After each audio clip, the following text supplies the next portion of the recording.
أعوذ بالله من الشيطان الرجيم. بسم الله الرحمن الرحيم.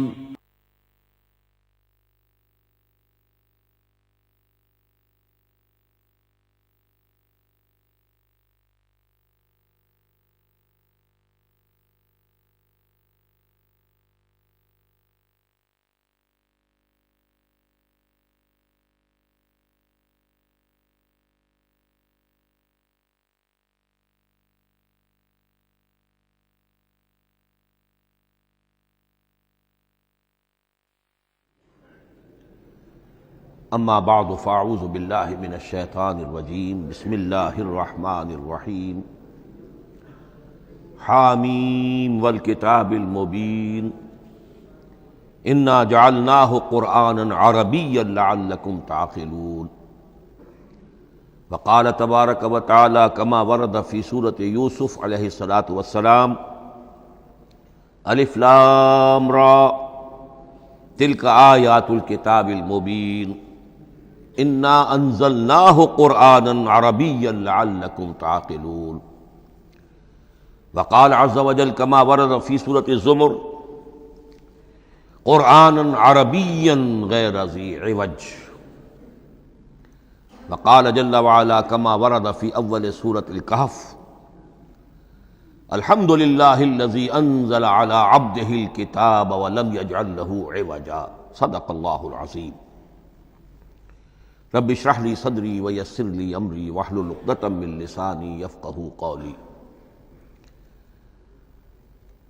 تعارف قرآن کے ضمن میں جو مباحث پہلی نشست میں مکمل ہو چکے ہیں اس میں ایک کمی رہ گئی تھی، اس کو پورا کر لیجئے۔ قرآن مجید کی 2 آیات کے بارے میں یہ روایت موجود ہے صحیح مسلم میں حضرت عبداللہ ابن مسعود رضی اللہ تعالی عنہ سے کہ سورہ بقرہ کی آخری 2 آیات حضور کو شب معراج میں عطا ہوئی ہیں، وہ زمین پر نازل نہیں ہوئیں بلکہ حضور نے آسمان پر پہنچ کر ان کو حاصل کیا ہے۔ یہ امت کے لیے شب معراج کے تحفے کے طور پر یہ 2 آیتیں آمن الرسول بما انزل الیہ من ربہ والمؤمنون کل آمن باللہ وملائکتہ وکتبہ ورسلہ لا نفرق بین احد من رسلہ وقالوا سمعنا واطعنا غفرانک ربنا والیک المصیر۔ پھر آخری آیت جس میں طویل ترین دعا ہے۔ یہ 2 آیات جو ہیں مستثنیٰ کر لیجئے تو باقی جو ہے قرآن مجید وہ پھر پورا حجاز میں زمین پر نازل ہوا ہے محمد رسول اللہ صلی اللہ علیہ وسلم کے قلب مبارک پر۔ اب جو اگلی بحث ہے اس تعارف قرآن کے ضمن میں، قرآن کی زبان کون سی ہے؟ یہ سب جانتے ہیں عربی زبان ہے، لیکن کون سی عربی؟ عربی کوئی ایک نہیں ہے۔ جیسا کہ آپ کو معلوم ہے کہ ایک زبان ہوتی ہے پھر اس کے ڈائلیکٹس ہوتے ہیں۔ پنجابی زبان کے نہ معلوم کتنے ڈائلیکٹس ہیں، بنگلہ زبان کے نہ معلوم کتنے ڈائلیکٹس ہیں، پشتوں کے کتنے ڈائلیکٹس ہیں۔ عربی زبان کے اس وقت پورے عالم عرب کے اعتبار سے تو دیکھیے تو ہر ملک کا جو ہے اپنا لہجہ ہے اور ان کے اپنے انداز ہے۔ تو خود نزول قرآن کے وقت بھی پورے جزیرہ نماء عرب میں کوئی ایک زبان نہیں تھی، زبان ایک تھی لیکن اس کے لہجے مختلف تھے، الفاظ مختلف تھے۔ تو یہ جان لیجئے کہ قرآن نازل ہوا ہے حجاز کے بادیہ نشینوں کی زبان میں۔ وہ اصل عربی زبان حجازی قوم سمجھتی تھی، شہری زبان نہیں، دیہاتی زبان۔ یعنی کہ شہروں میں دوسرے ملکوں کے لوگ آتے جاتے رہتے تھے، خاص طور پر مکہ مکرمہ جو ہے وہ تو چونکہ ایک بہت بڑا تجارتی مرکز تھا۔ لإلاف قریش ایلافہم رحلۃ الشتاء والصیف فَلْيَعْبُدُوا رَبَّ هَٰذَا الْبَيْتِ۔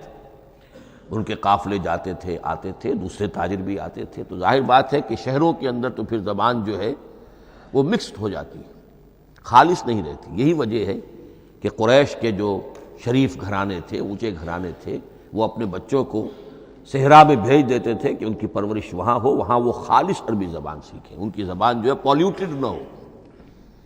تو بادیہ نشین حجاز کے، نجد کے نہیں، حجاز کے بادیہ نشین، ان کی زبان میں قرآن نازل ہوا ہے۔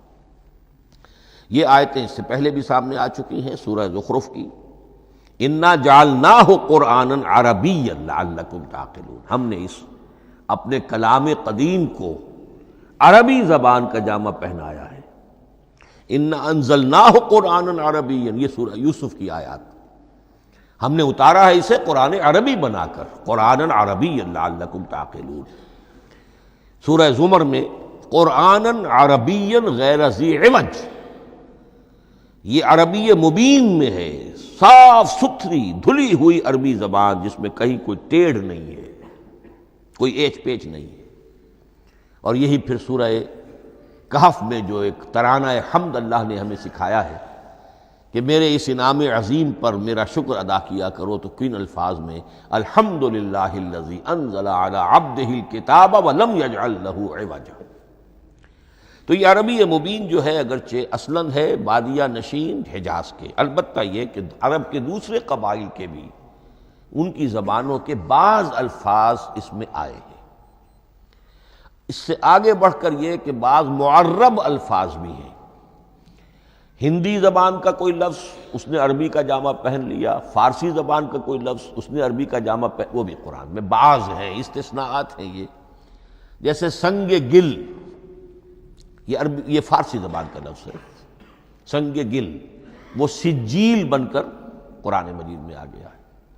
حجارۃ من سجیل، یہ جو الم تر کیف فعل ربک باصحاب الفیل سورہ فیل میں ہے، سنگ گل کا سجیل بنا۔ اس طرح کے کچھ اور الفاظ بھی ہیں، لیکن یہ سمجھیے کہ ایکسیپشنز پروو دی رول، یہ استثناءات ہیں، قاعدہ اپنی جگہ پر قائم رہے گا کہ یہ حجاز کے بدوؤں بادیہ نشینوں کی جو زبان تھی اس میں قرآن نازل ہوا ہے۔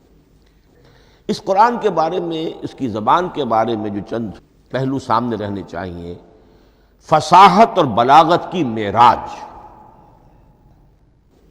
یہ میں بعد میں قرآن کے وجوہ اعجاز پر جب بحث کروں گا کہ یہ کس کس اعتبار سے معجزہ ہے، تو وہاں زیادہ تفصیل سے یہ بات آئے گی کہ عربی زبان کی فصاحت اور بلاغت کی معراج ہے۔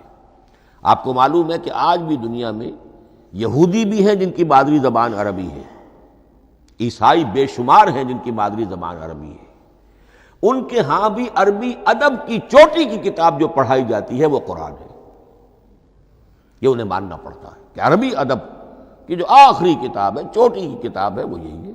یہودی بھی پڑھائیں گے، جیسے آپ انگریزی زبان پڑھنی ہے سمجھنی ہے تو شیکسپیئر کے بغیر آپ کیسے سمجھیں گے، اب وہ تو ایک سٹینڈرڈ ہے۔ اسی طریقے سے یوں سمجھیے کہ عربی زبان عربی ہونے کے اعتبار سے کلام اللہ ہونا اس پر ان کا ایمان نہیں ہے، لیکن یہ کہ عربی زبان کے اعتبار سے اس کی فصاحت اور بلاغت کا لوہا وہ مانتے ہیں۔ پھر اس میں ایک خاص ملکوتی غنا ہے، ڈیوائن میوزک، صوتی آہنگ ہے، عذوبت ہے، مٹھاس ہے۔ لاہور میں ایک صاحب ہیں جو پروفیسر ہیں فونیٹکس کے پنجاب یونیورسٹی میں، وہ کہتے ہیں میں ثابت کر سکتا ہوں کہ جتنے بھی آج دنیا میں اصول ہیں صوتی، یہ خود اپنی جگہ ایک بہت بڑی سائنس ہے، اس کے اعتبار سے میں ثابت کر سکتا ہوں کہ بلند ترین موسیقی قرآن مجید میں ہے، ملکوتی غنا۔ اسی لیے قرآن مجید کو اچھی سے اچھی آواز میں پڑھنے کی تاکید آئی ہے۔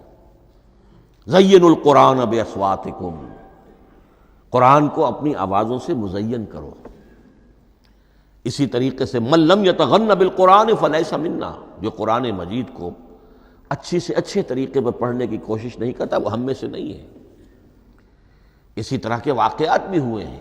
حضرت ابو موسیٰ اشعری رضی اللہ تعالی عنہ، وہ بہت خوش الحان تھے، تو ایک روز حضور سفر رات کے وقت کہیں گشت پر تھے، جا رہے تھے ان کے مکان کے قریب سے، تو وہ اس وقت رات کی نماز میں قرآن پڑھ رہے تھے، تو حضور وہاں کافی دیر تک کھڑے ہو کر سنتے رہے۔ ظاہر بات ہے کہ اس وقت کے مکان کیا ہوتے تھے، ایک ایک حجرہ ہوتا تھا، یہ کوئی کئی کنال کی کوٹھیاں تو نہیں ہوتی تھی کہ کیا پتہ چلے ان کے اندر کیا ہو رہا ہے۔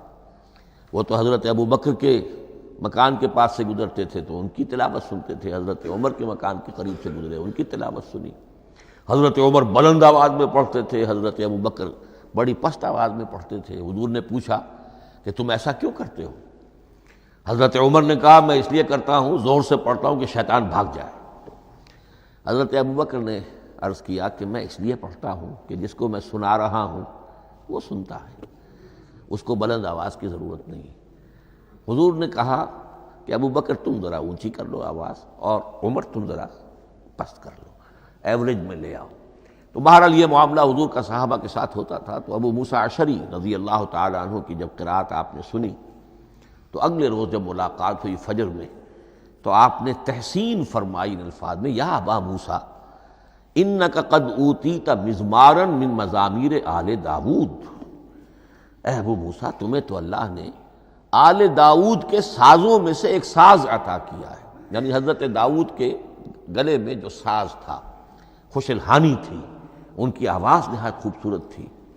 تو اسی طریقے سے اب وہاں کوئی مزمار سے مراد وہ نہیں ہے آلات موسیقی نہیں، گلے میں جو اللہ تعالیٰ نے رکھا ہے۔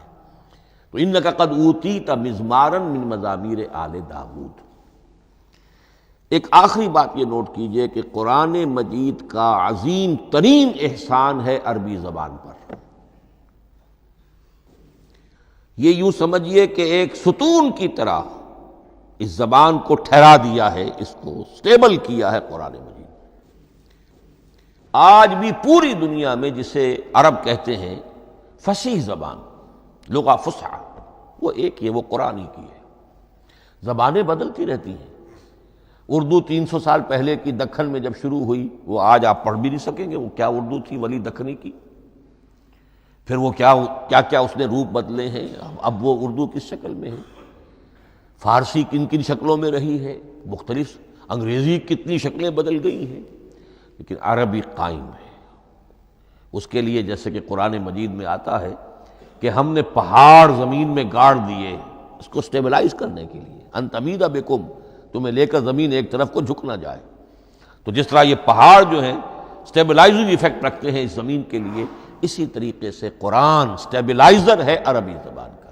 اس کے اندر جو ایک ٹھہراؤ اور جماؤ پیدا کیا ہے، یہ قرآن مجید کا احسان عظیم ہے۔ تعارف قرآن کے ضمن میں اگلی گفتگو، قرآن کے اسماء و صفات۔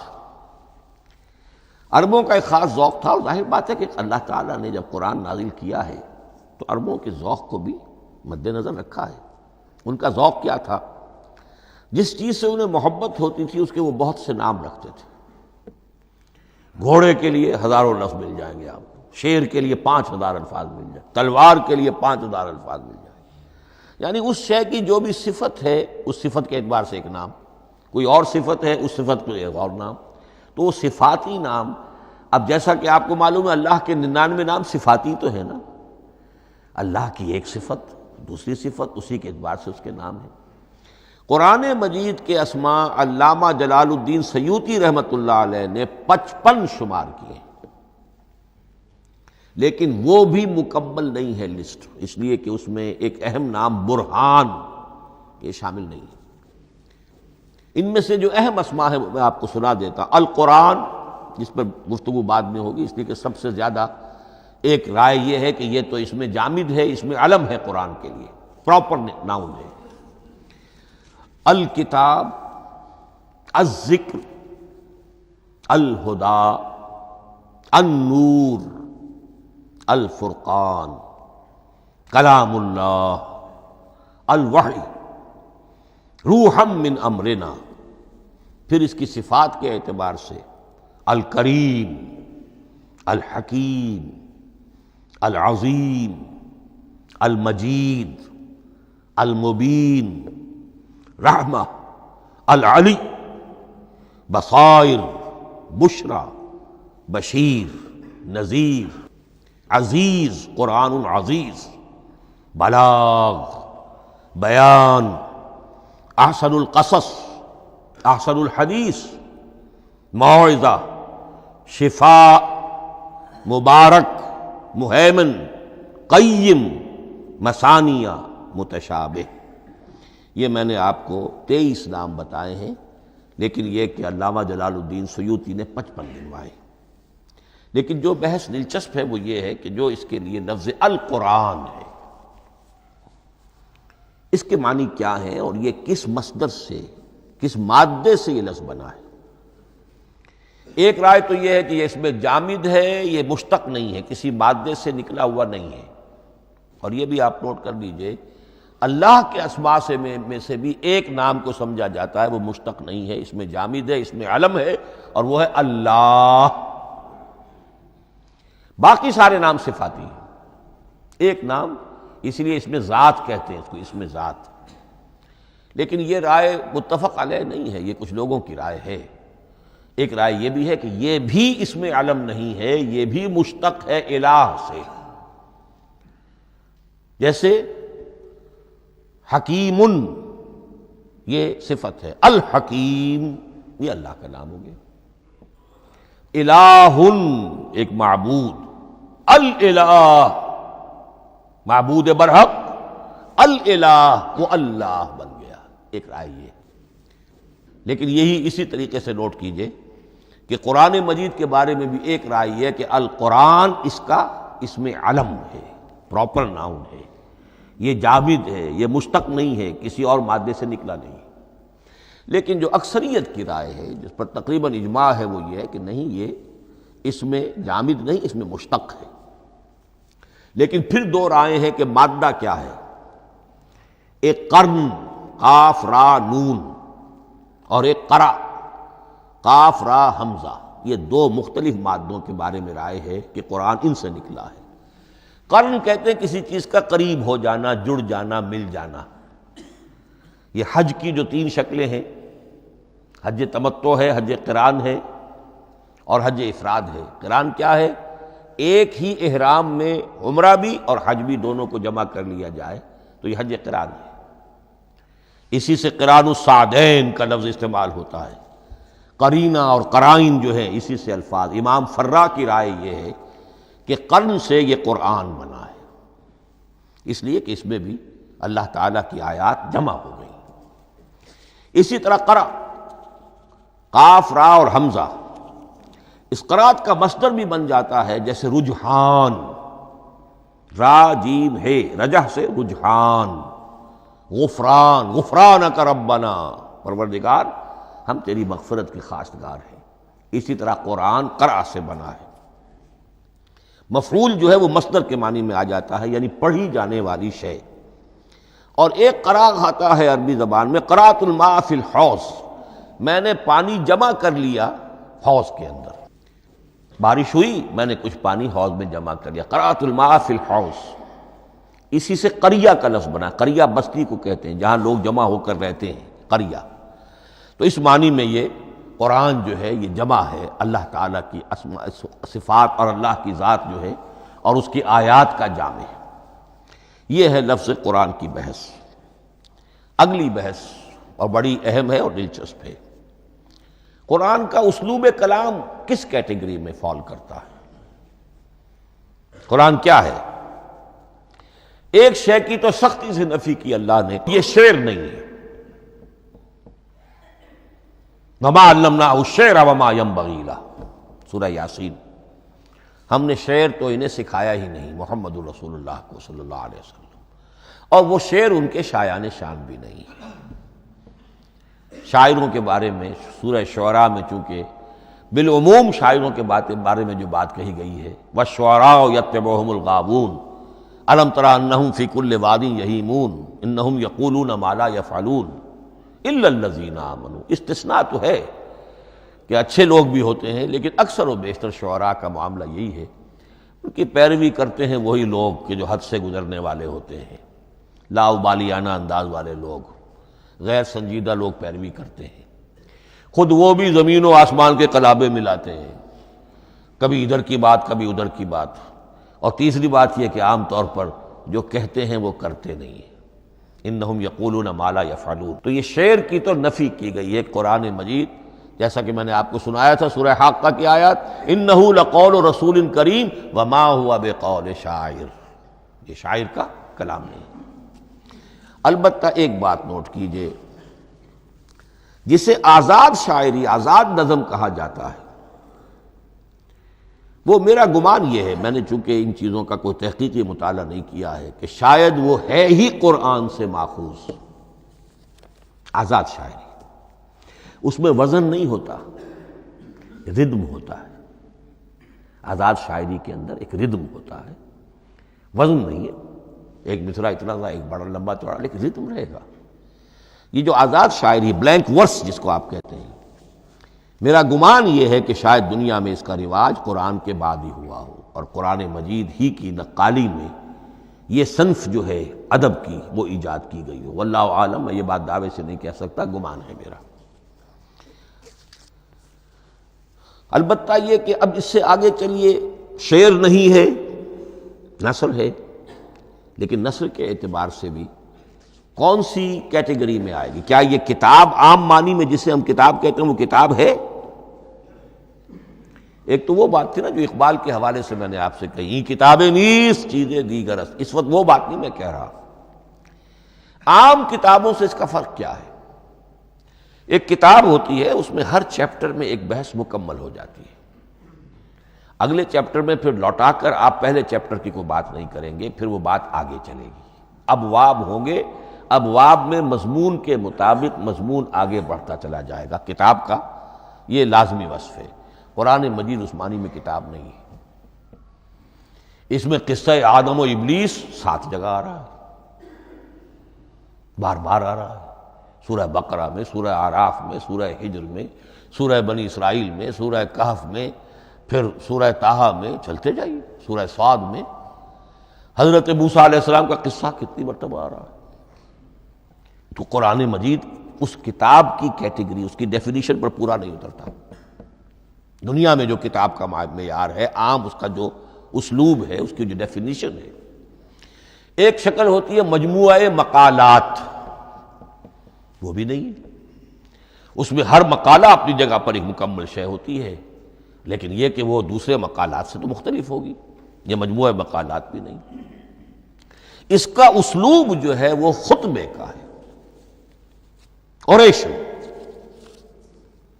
اور یہ کہا جا سکتا ہے it's a collection of divine orations.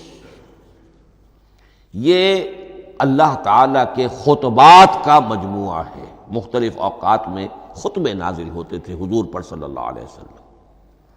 اور یہ بھی جان لیجئے کہ عرب میں ادب کی 2 ہی صنفیں تھیں جو معروف تھیں، یا شعر یا خطبہ، یا خطیب ہوتے تھے بڑے شعرا بیان خطیب، اور یا شاعر ہوتے تھے۔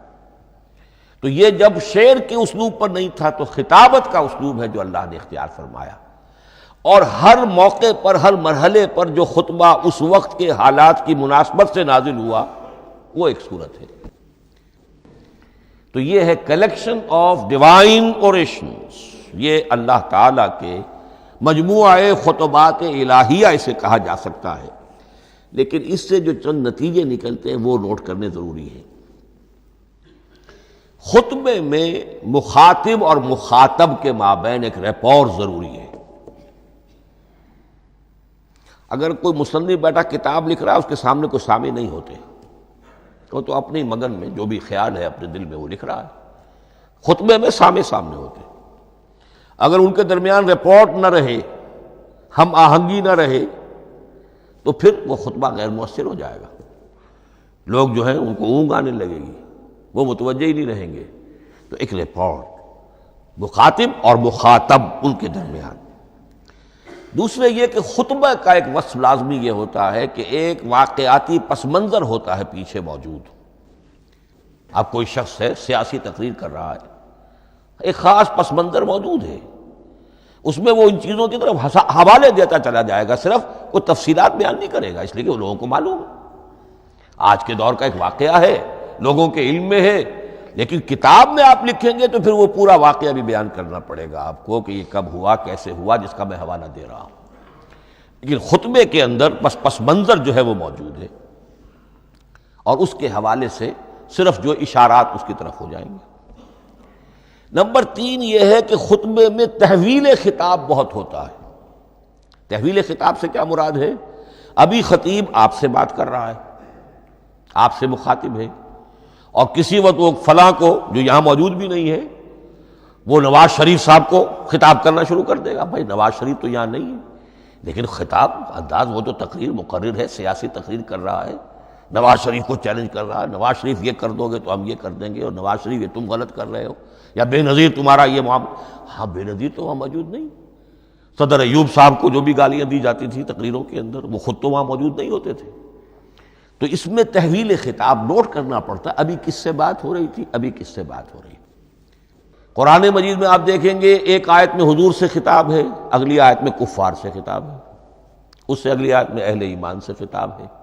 تو تحویل خطاب جو ہوتا ہے اس کے حوالے سے نوٹ کرنا پڑتا ہے کہ اس وقت اس آیت کا جو رخ ہے کدھر ہے، اس میں کس کو خطاب کیا جا رہا ہے. چوتھی بات یہ ہے کہ خطبے میں صرف عقل سے اپیل نہیں کی جاتی، جذبات سے بھی اپیل ہوتی ہے. اسی لیے خطابی انداز کہلاتا ہے. خطابی انداز میں لوگوں کے جذبات سے بھی اپیل کی جاتی ہے. جبکہ آپ ایک مقالہ لکھ رہے ہوں گے، اس میں جذبات کی بات نہیں آئے گی. ٹھنڈی ٹھنڈی عقلی باتیں، منطقی باتیں، دلیل صغرا کبرا جوڑیے، نتیجہ نکالیے، وہ لوگوں کے سامنے رکھیے، تصنیف ہے. لیکن خطبے کے اندر صرف عقل نہیں، جذبات سے بھی اپیل ہوتی ہے. اب یہ سارے اوصاف میں جو بیان کر رہا ہوں یہ سب قرآن مجید میں بتمام و کمال بدرجہ اتم موجود ہیں.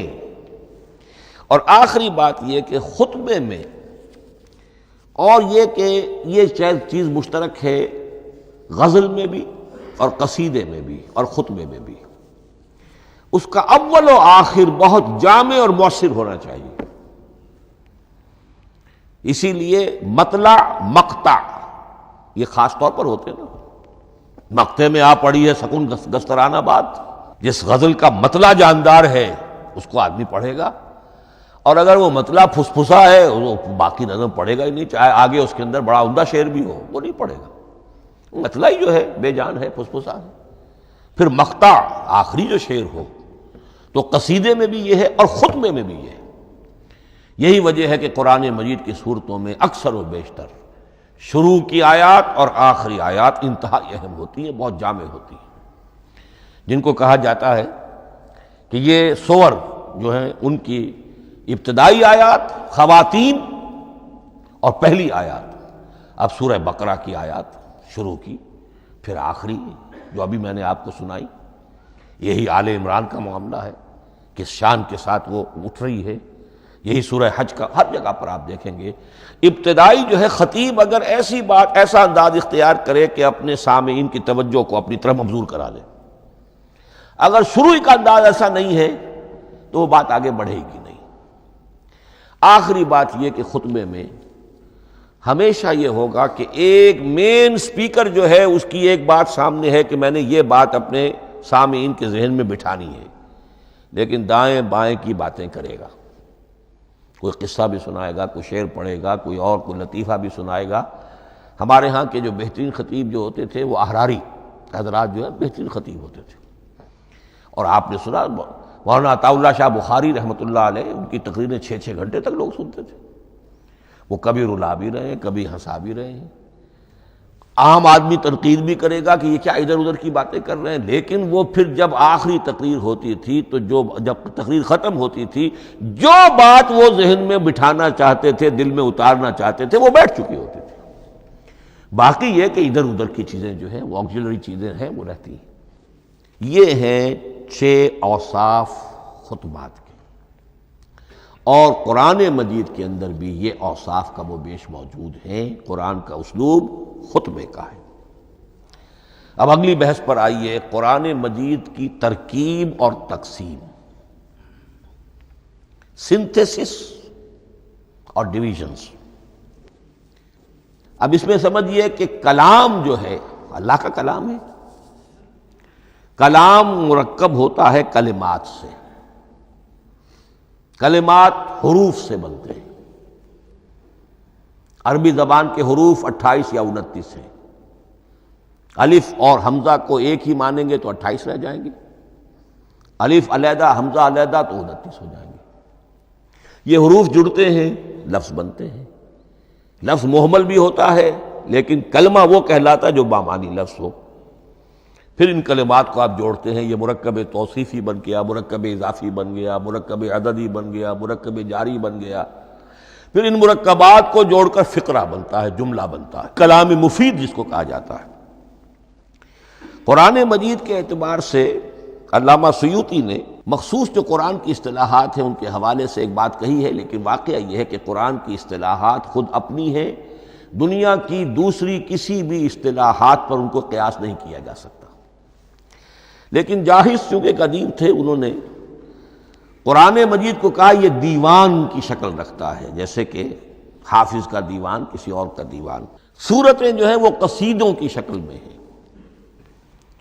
بیت شعر آیت ہے، قوافی جو ہوتے ہیں شعروں میں قافیہ، وہ یہاں فواصل ہیں، آیت کے آخری حروف ایک دوسرے سے مشابہ ہوتے ہیں کہ جن سے پھر وہ صوتی آہنگ پیدا ہوتا ہے۔ الرحمن علم القرآن خلق الانسان علمہ البیان۔ اب یہ ایک فواصل جو ہیں وہ جڑتے چلے جاتے ہیں، ان میں آہنگ پیدا ہوتا ہے۔ لیکن حقیقت کے اعتبار سے پہلی بات یہ نوٹ کیجئے، قرآن مجید کی اکائی ہے آیت، اسے نہ آپ جملہ کہہ سکتے ہیں نہ فقرہ کہہ سکتے ہیں۔ انگریزی میں ہمارا چونکہ بائبل کے لیے بھی جب ورس کا لفظ آ جاتا ہے تو انگریزی تراجم میں، انگریزی تحریروں میں، مقالوں میں ورس قرآن مجید کی آیت کے لیے لفظ آ جاتا ہے، ورس نمبر فلاں، بالکل غلط ہے۔ قرآن کی آیت یہ اس کا اپنی اصطلاح ہے، اپنا مفہوم ہے۔ لغوی مفہوم کیا ہے؟ نشانی، آیت نشانی۔ قرآن کی ہر آیت اللہ کے علم اور حکمت کی نشانی ہے۔ اب قرآن کی آیتیں نوٹ کیجئے، صرف حروف پر بھی مشتمل ہے، الف لام میم حروف مقطعات اور آیت بن گئی۔ وہ مرکبات ناقصہ پر بھی مشتمل ہے، والعصر مرکب جاری ہے، حرف جار، آیت ہو گئی۔ پورے جملے پر بھی مشتمل ہے، ان الانسان لفی خسر، ایک جملہ ہے، اور 10 جملوں پر بھی مشتمل ہے۔ اللہ لا الہ الا ھو الحی القیوم لا تاخذہ سنۃ ولا نوم لہ ما فی السماوات و ما فی الارض الی آخر الآیہ۔ آیت الکرسی کا انالیسس کیجئے، 10 جملے موجود ہیں اس میں۔ تو نوٹ کر لیجئے، یہ چیز توقیفی کہلاتی ہے، یہ کسی گرامر کے اصول پر نہیں ہے، کسی منطق کے اصول پر نہیں ہے۔ آیات قرآنیہ کی تعیین توقیفی ہے، یعنی حضور کے بتانے پر موقوف ہے۔ حضور نے بتایا والعصر، یہ آیت ہو گئی، آیت ہو گئی، ہم آیت مانیں گے۔ الف لام میم آیت ہو گئی۔ قاف حرف ایک ہے، یہ آیت نہیں ہے۔ نون ایک حرف ہے، آیت نہیں ہے۔ قاف والقرآن المجید ایک آیت بنی، نون والقلم وما یسطرون ایک آیت بنی۔ تو اس طریقے سے اس کو کہتے ہیں توقیفی، موقوف علیہ ہے حضور کے بتانے پر۔ اب اس میں روایات کا اختلاف ہو سکتا ہے کہ حضور سے کوئی روایت یہ ہو کہ یہ ایک آیت بنی یا 2 آیتیں بنی۔ مثلاً بڑی اہم مثال آپ کو دے رہا ہوں، سورہ مزمل کی جو دوسرا رکوع ہے، پورا دوسرا رکوع وہ ایک آیت شمار ہوتا ہے۔ اب میرا بڑا گمان رہا بہت عرصے تک کہ یہ ایک آیت نہیں ہو سکتی، یہ مختلف اوقات میں نازل ہوئی ہیں، 2 اوقات میں نازل ہوئی ہے، اور یہ مجھے قول مل گیا علامہ سیوطی کے ہاں، حضرت عبداللہ ابن عباس رضی اللہ تعالی عنہما کا قول کہ یہ 2 آیتیں ایک نہیں۔ لیکن یہ کہ یہ ہوگا موقوف روایت پر، میں کوئی نہیں ہوں جو اسے قرار دے سکوں۔ ہاں مجھے اگر کوئی روایت مل جاتی ہے، کوئی خبر یا اثر، خبر محمد الرسول اللہ کی یا اثر آپ کے کسی صحابی کا صلی اللہ علیہ وسلم رضی اللہ تعالی عنہ، تو پھر یہ ہے کہ ہم مانیں گے۔ تو اس کو کہتے ہیں توقیفی۔ آیات اور سور کا معاملہ توقیفی ہے بالکل، یا کسی منطق، کسی گرامر، کسی اصول بیان، کسی پر مبنی نہیں ہے، یہ مبنی ہے حضور کے بتانے پر۔ اس طرح سورت کسے کہتے ہیں؟ عربی زبان میں سور کے معنی ہے فصیل۔ فَضُرِبَ بَيْنَهُمْ بِسُورٍ لَهُ بَابٌ، سورہ حدید کے اندر الفاظ آئے۔ اب اس کا کیا تصور دیا گیا کہ ہر آیت جو ہے وہ اللہ کے علم اور حکمت کی نشانی ہے۔ 10 آیتیں، 20 آیتیں، 100 آیتیں، 285 آیتیں، 286 آیتیں جوڑ کر ایک فصیل باندھ دی گئی۔ یہ شہر حکمت خداوندی ہے۔ ایک نظم ہوتا ہے، جیسے آپ شہر کا ٹاؤن پلاننگ آج کا تو بہت بڑا فن ہے، بڑی اسپیشلائزیشن ہے، شہر کو پلان کرنا، اس کے اندر کیا کچھ ہونا چاہیے، کس طرح سے ہونا چاہیے۔ تو یہ سورت جو ہے یہ ایک یونٹ ہے قرآن مجید کی، اور اس کا جو لفظی معنی ہے فصیل، گویا کہ اس نے گھیرے میں لیا ہوا ہے ایک شہر معنی کو، علم و حکمت کے ایک شہر کے گرد یہ فصیل جو ہے پوری ہوئی ہے۔ اب اس میں نوٹ کر لیجئے جہاں تک، اچھا جیسے آیتیں چھوٹی بھی ہیں بڑی بھی ہیں، والعصر بھی آیت ہے، اور الف لام میم بھی آیت ہے، اور جیسا کہ میں نے عرض کیا آیت الکرسی بھی آیت ہے۔ اس طرح صورتیں چھوٹی بھی ہیں بڑی بھی ہیں۔ سورۃ العصر 3 آیتیں، سورۃ الکوثر 3 آیتیں، سورۃ النصر 3 آیتیں، 3 ہی صورتیں 3 آیتوں پر مشتمل ہیں۔ 3 سے کم پر کوئی نہیں، 2 آیات کی کوئی صورت نہیں ہے۔ لیکن آگے آپ چلتے جائیے، اس کی بڑی سے بڑی تعداد سورہ بقرہ جو ہے سب سے بڑی ہے۔ تو آیت اور سورت کے علاوہ دور صحابہ میں صرف ایک لفظ اور تھا قرآن کی تقسیم کے ضمن میں، اور وہ تھا منزل یا حزب۔ منزل یا حزب 7 منزلوں میں یا 7 احزاب میں قرآن کو تقسیم کیا گیا، تاکہ جو شخص قرآن مجید ایک ہفتے میں ختم کرنا چاہے، ہر شب میں، اکثر و بیشتر وہ لوگ رات کو ہی رات کی نماز میں قرآن پڑھتے تھے، ایک منزل پڑھ لے تو ہفتے میں پورا قرآن ختم ہو جائے گا۔ یہ حزب بھی ہے اور منزل بھی ہے، اور یہ چونکہ دور صحابہ میں تھا، یقیناً حضور نے بتایا ہوگا، اس میں آپ کو عجیب حسن نظر آئے گا۔ اس میں یہ نہیں کیا گیا کہ بالکل برابر برابر ساتھ کر دو بھائی، چاہے صورتیں ٹوٹ جائیں، صورتوں کی فصیل کوئی نہیں ٹوٹتی، اس میں صورتیں مکمل جو کہ تو آئیں گی۔ اور پھر یہ کہ عجیب بات ہے کہ سورہ فاتحہ کو اگر ایک طرف رکھ دیں، وہ قرآن کے دیباچے کی حیثیت رکھتی ہے۔ تو پہلی منزل میں 3 صورتیں، دوسری میں 5 صورتیں، تیسری میں 7، چوتھی میں 9، پانچویں میں 11، چھٹی میں 13، اور 7ویں میں 65۔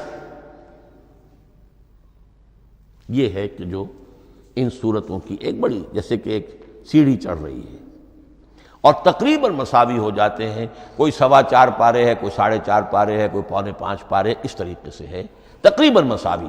لیکن آرٹیفیشل ایکویلٹی پیدا کرنے کے لیے، مصنوعی مساوات پیدا کرنے کے لیے صورتوں کی فصیلوں کو نہیں توڑا گیا۔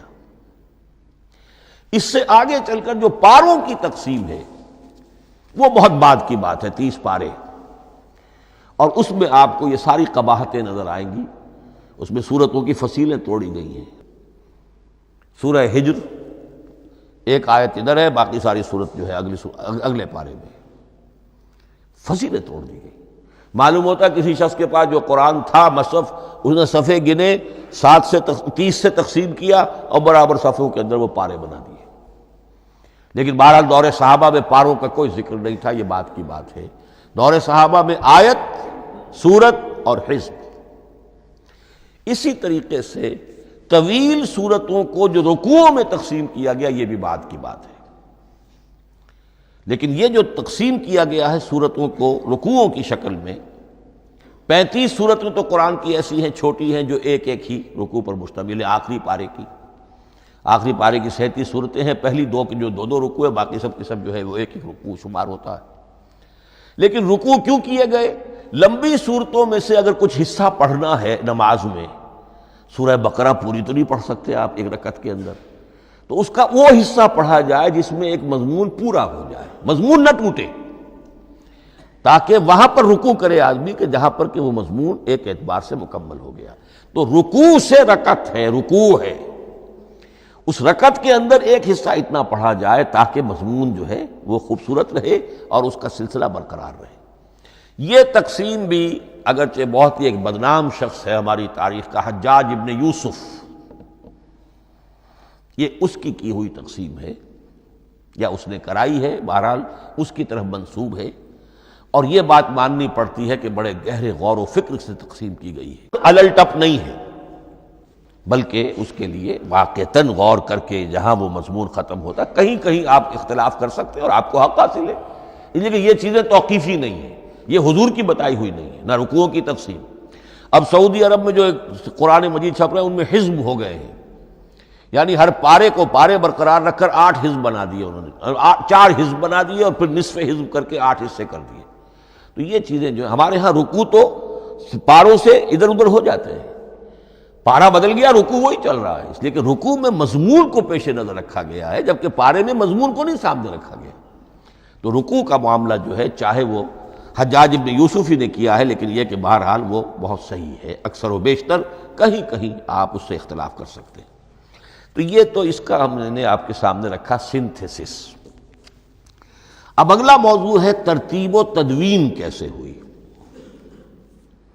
ان علینا جمعہ و قرآن، ہمارے ذمے ہے اس کو جمع بھی کرنا اور پڑھوانا بھی، اور پڑھوانے میں ترتیب آ جائے گی لازماً۔ لیکن یہ کہ ایک بات تو اس میں بالکل متفق علیہ ہے جس میں کسی شک و شبے کی گنجائش نہیں، قرآن کی ترتیب نزولی اور تھی، ترتیب مصحف اور ہے۔ ترتیب مصحف میں سورہ فاتحہ کے بعد سورہ بقرہ ہے، سورہ بقرہ نازل ہوئی ہے مدنی دور میں جا کر،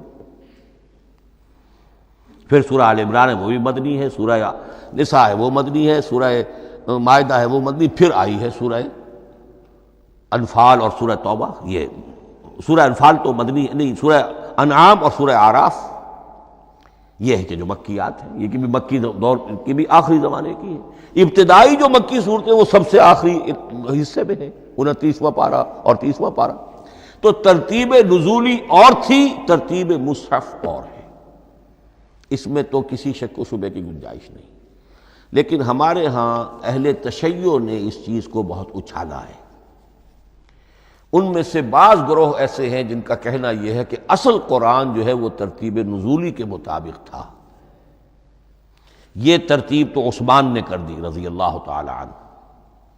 حضرت علی کے پاس اصل قرآن جو ترتیب نزولی کے مطابق تھا موجود تھا، اور اب بھی ان کے خیال میں جو ان کے امام غائب جو ہیں چھپے ہوئے ہیں غار میں، تو ان کے پاس وہ نسخہ اصل حضرت علی والا موجود ہے، اور جب وہ ظاہر ہوں گے تو اصل قرآن لے کر آئیں گے۔ یہ سارے شیعوں کا قول نہیں ہے، لیکن یہ کہ ان میں بہت سے لوگ ہیں کہ جو ان باتوں کو مانتے ہیں۔ جہاں تک اس بات کا تعلق ہے کہ حضرت علی نے ترتیب نزولی پر کوئی مصحف جمع کیا ہو، اس میں کوئی اشکال نہیں ہے، اس لیے کہ علمی طور پر یہ ایک بڑی عمدہ ایکسرسائز بنتی ہے۔ ایک زمانے میں بہت کوشش کرتا رہا ترتیب نزولی سے، اس لیے کہ ترتیب نزولی سے سیرت نبوی اخذ ہوتی ہے، پہلے کیا نازل ہوا، پھر کیا نازل ہوا، پھر کیا نازل ہوا۔ در حقیقت اگر آپ ترتیب نزولی سے قرآن مرتب کر دیں تو وہ سیرت النبی بن جائے گی۔ تو اس کو سمجھنے کے لیے ایک زمانے میں نے بڑی محنت کی ہے، لیکن ایک تو یہ کہ وہ یقین سے وہ باتیں ملتی نہیں ہیں، بعض روایات ہیں، لیکن یہ کہ پھر بھی آپ یقین سے نہیں کہہ سکتے۔ اکثر و بیشتر قرآن مجید میں لکھا بھی ہوتا ہے ترتیب کے موٹی موٹی چیزیں معلوم ہیں نزولی ترتیب کی، لیکن یہ ہے کہ یقین کسی بات پر نہیں۔ تو پہلی بات یہ ہے کہ ہمارے نزدیک، اہل سنت کے نزدیک، اصل جو حجت ہے دین میں وہ ترتیب مصحف ہے۔ یہی ترتیب جو اس وقت مصحف عثمان کی ہے رضی اللہ تعالی عنہ، یہی ترتیب ہے لوح محفوظ کی، یہی ترتیب ہے ام الکتاب میں، یہی ترتیب ہے کتاب مکنون میں۔ اب اس کو سمجھیے کہ اس کی تدوین کن مراحل میں ہوئی۔ سب سے پہلے اس کے جو مراحل ہیں 3، خود نبی اکرم صلی اللہ علیہ وسلم کے زمانہ مبارک میں جمع اور ترتیب یہ ہو گئی، لیکن کتابی شکل میں نہیں، ما بین الدفتین نہیں۔ حضور نے لوگوں کو پڑھ کر سنایا، اس ترتیب سے سنایا جس ترتیب سے یہ مصحف میں اب موجود ہے، اور ہر رمضان میں حضرت جبرائیل دورہ کرتے تھے حضور کے ساتھ، جتنا کہ قرآن اس وقت تک نازل ہو چکا ہوتا تھا، اور آخری رمضان مبارک آپ کی حیات طیبہ کا جو تھا اس میں 2 مرتبہ پورے قرآن کا دورہ ہوا۔ تو دورہ قرآن بغیر ترتیب کے تو نہیں ہو سکتا۔ تو یہ ترتیب حضور کی ہوئی ہے، توقیفی ہے، اور حضور ہی نہیں اللہ کی ہوئی ہے۔ یہی ترتیب لوح محفوظ میں، کتاب مکنون میں اور ام الکتاب میں ہے، اور یہ ترتیب حضور دے کر گئے ہیں صحابہ کرام کو۔ حفاظ تھے، کتنے حفاظ جو ہیں جنگ یمامہ میں شہید ہو گئے، تبھی تو خیال آیا کہ اس کو کتابی شکل میں بھی مرتب کیا جائے۔ لیکن کتابی شکل میں جسے کہتے ہیں دو گتوں کے درمیان ایک کتاب مجلد، اس صورت میں جہاں تک میں تحقیق کر سکا ہوں اور جہاں تک ہمارے اکثر و بیشتر لوگوں کی رائے ہے، حضور کے زمانے میں یہ اس طریقے سے مابین الدفتین، دو گتوں کے مابین ایک کتاب کی شکل میں قرآن موجود نہیں تھا۔ لوگوں کے سینوں میں محفوظ تھا، جیسے محمد الرسول اللہ کے سینے میں محفوظ تھا۔ ان علینا جمعہ، وہ جمع حضور کے سینے میں کیا اللہ نے۔ اسی طرح پھر صحابہ کرام بے شمار جو حفاظ تھے ان کے سینوں میں محفوظ تھا۔ دوسرا مرحلہ کب آیا؟ جب حضرت ابوبکر صدیق کے عہد خلافت میں جنگ یمامہ میں بہت سے حفاظ شہید ہو گئے۔ اب ایک تشویش پیدا ہوئی، ایسا نہ ہو کہ قرآن ضائع ہو جائے، لہذا اسے کتابی شکل میں مرتب کر لینا چاہیے۔ اس کے لیے پھر بہت سے صحابہ نے حضرت ابوبکر کو اپروچ کیا کہ جتنے قراء ہیں، جتنے کاتبین وحی ہیں، ان سب کو آپ جمع کیجئے اور جمع کر کے اس قرآن مجید کو ایک کتاب کی شکل میں جمع کر لیں۔ حضرت ابوبکر شروع میں بہت ریلیکٹنٹ رہے، ان کا ایک خاص مزاج تھا، اتباع رسول کا جذبہ انتہا درجے کا۔ جو کام حضور نے نہیں کیا میں کیسے کروں؟ اگر تو یہ کام واقعی کرنے کا تھا تو حضور کرتے، میں کیسے کروں؟ لیکن یہ کہ جب صورتحال بہت لوگوں کی طرف سے دباؤ پڑا کہ نہیں یہ کر لینا چاہیے، ان کے سامنے بھی حکمت آ گئی، تو پھر انہوں نے اتفاق کرتے ہوئے جتنے بھی کاتبین وحی تھے ان سب کی ایک کمیٹی بنائی اور ان کو کہا کہ اب اس قرآن کو مرتب کر کے ایک کتابی شکل دے دی جائے۔ وہ کتابی شکل حضرت ابوبکر کے دور میں ہو گئی۔ تیسرا مرحلہ کیا ہے؟ یہ کتابی شکل میں جب قرآن مجید آ گیا، اور شروع میں یہ اجازت تھی کہ ہر قبیلے، ہر علاقے کے لوگ اپنے لہجے میں پڑھ لیں۔ اب پنجابی ہمارا مسلمان جو ہے وہ چاقو کو کاچو کہے گا، تو وہ لکھے ہوئے کو بھی چاقو کو کاچو پڑھ کے نکلے جائے گا۔ تو مختلف لہجوں میں ہونے سے وہ ان کا جو ہے قرآن مجید بدل رہا تھا، کوئی کسی طرح پڑھ رہا ہے، کوئی کس طرح پڑھ رہا ہے۔ اب اس کی تشویش ہوئی حضرت عثمان کے زمانے میں، جب دور بہت پھیل گیا، اسلام کا دائرہ، دارالاسلام کی وسعت بہت ہو گئی، کہ اس طرح اگر یہ لوگ پڑھیں گے اور اپنے اپنے لہجے کی وجہ سے اب اس لہجے میں شکل بدل بھی جاتی ہے لفظ کی۔ کاچو کو کاف الف چے واو لکھنا شروع کر دیں گے پھر کہ کاچو سنا ہم نے، تو چاقو تو سنا ہی نہیں۔ تو ایک لکشو ہے چاقو لکھ رہا ہے اور ایک کاچو لکھ رہا ہے، تو چاقو اور کاچو میں فرق ہو گیا۔ لہذا اس وقت پھر جو کام کیا گیا وہ یہ کہ ایک ہی رسم تحریر، رسم کتابت، رسم الخط میں قرآن مجید کے نسخے تیار کیے گئے۔ اصل میں ایک بہت بڑا مغالطہ ہو جاتا ہے ہمارے جمعوں کے خطبوں میں، حضرت عثمان رضی اللہ تعالیٰ عنہ کے نام نامی کے ساتھ وہ قوافی جو ہیں ان کی مناسبت سے جامع آیات القرآن عثمان ابن عفان رضی اللہ تعالیٰ عنہ، غالب علی کل غالب علی ابن ابی طالب رضی اللہ تعالیٰ۔ اب یہ جو جوڑتے ہیں قافیے، تو حضرت عثمان کے نام کے ساتھ یہ قافیہ جوڑ دیا، اس سے لوگوں کو مغالطہ بھی ہوا اور دشمنوں نے ایکسپلائٹ کیا کہ اس کا مطلب یہ ہے کہ قرآن تو جمع ہوا ہے حضرت عثمان کے زمانے میں، اور حضرت عثمان کے زمانے میں اور حضور کے زمانے میں کم و بیش 15 سال کا فصل تو ہو چکا، گویا کہ قرآن مرتب ہی ہوا ہے حضور کے انتقال کے 15 برس بعد۔ پھر حضرت عثمان کی شخصیت کو خاص طور پر جو سبائی فتنہ اٹھا تھا، اس نے ایک ڈسپیوٹڈ پرسنالٹی بنا کے رکھ دیا ہے، نہیں معاذ اللہ، کوئی شک نہیں، لیکن یہ کہ ایک فتنہ اٹھا، فتنۃ الکبریٰ، اور حضرت عثمان رضی اللہ تعالیٰ عنہ کو انہوں نے بدنام کیا، لہذا اس کے نام سے اور بٹا لگ گیا، یہ مصحف عثمان ہے۔ یہ ہے اصل میں وہ حماقتیں کہ جو ہوئی ہیں ہم سے، یہ قافیے ملانے کی وجہ سے، حالانکہ حضرت عثمان کی شان جو ہے وہ در حقیقت جامع آیات القرآن نہیں ہے، جامع الامت علی رسم واحد، پوری امت کو ایک رسم الخط پر جمع کرنے والی شخصیت حضرت عثمان کی ہے۔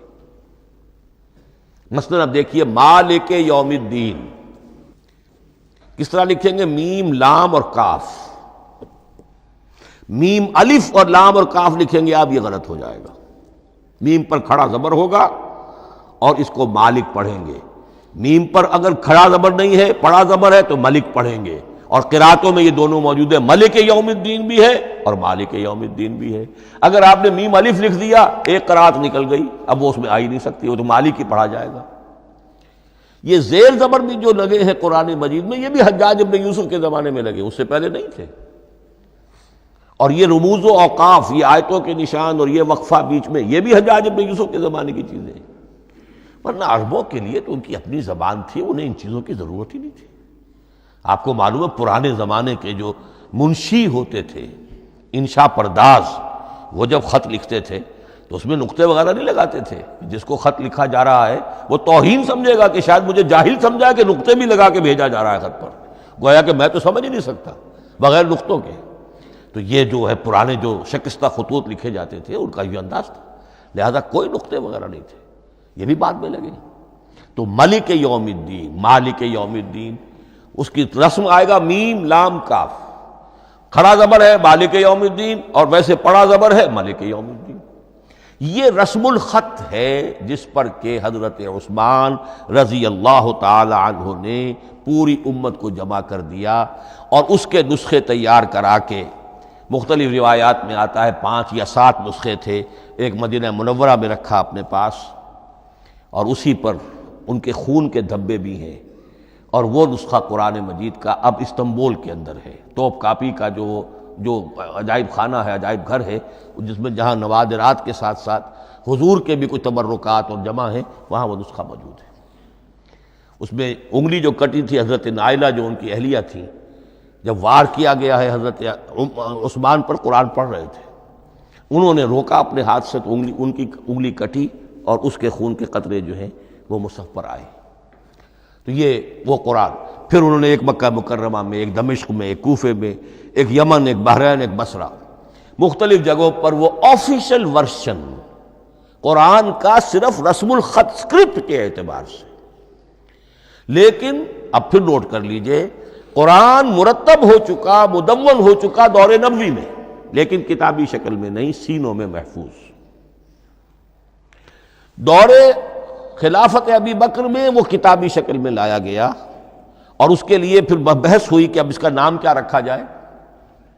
اس کے لیے کئی نام تجویز ہوئے، سفر بھی، انجیل بھی، وغیرہ وغیرہ، لیکن پھر اس کو حضرت عبداللہ ابن مسعود رضی اللہ تعالی عنہ نے اہل حبشہ سے استشہاد کرتے ہوئے مصحف نام رکھا۔ مصحف، یہ مصحف بن گیا حضرت ابو بکر کے زمانے میں، لیکن مصحف کی قرات کے جو فرق ہو رہے تھے تو وہ لکھنے کے اندر بھی فرق آنا شروع ہو گیا، اس کو دور کیا حضرت عثمان نے، اس کا آفیشل ورشن تیار کروایا، ایک رسم الخط پر پوری امت کو جمع کر دیا، باقی جو نسخے تھے انہیں آپ نے پھر ضائع کر دیا، تاکہ کوئی اور یہ نہ رہے کہ اب یہ بھی ایک تھا پرانا نسخہ نکل آیا، اس میں تو یہ لفظ اس طرح لکھا ہوا ہے۔ تو جامع الامت علی رسم واحد، ایک ہی رسم الخط پر پوری امت کو جمع کرنے والی شخصیت وہ حضرت عثمان کی ہے رضی اللہ تعالی عنہ۔ بہرحال یہ نوٹ کیجئے کہ یہ مرحلہ بھی حضرت عثمان کے زمانے میں، تو یوں سمجھیے کہ حضرت عثمان کا پورا عہد بھی آپ جوڑ لیں تو آپ کی جو شہادت ہے وہ تقریباً یوں سمجھیے کہ حضور کے انتقال کے وہ 25 برس بعد ہے، گویا ربع صدی کے اندر اندر حضور کے انتقال کے بعد، چوتھائی صدی کے اندر اندر سارے مراحل طے ہو گئے۔ یہی وجہ ہے میں نے شروع میں آپ کو بتایا تھا کہ پوری دنیا یہ مانتی ہے کہ آج جو قرآن مسلمانوں کے پاس ہے یہ ہے وہی جو محمد عربی صلی اللہ علیہ وسلم نے اپنی امت کو دیا تھا۔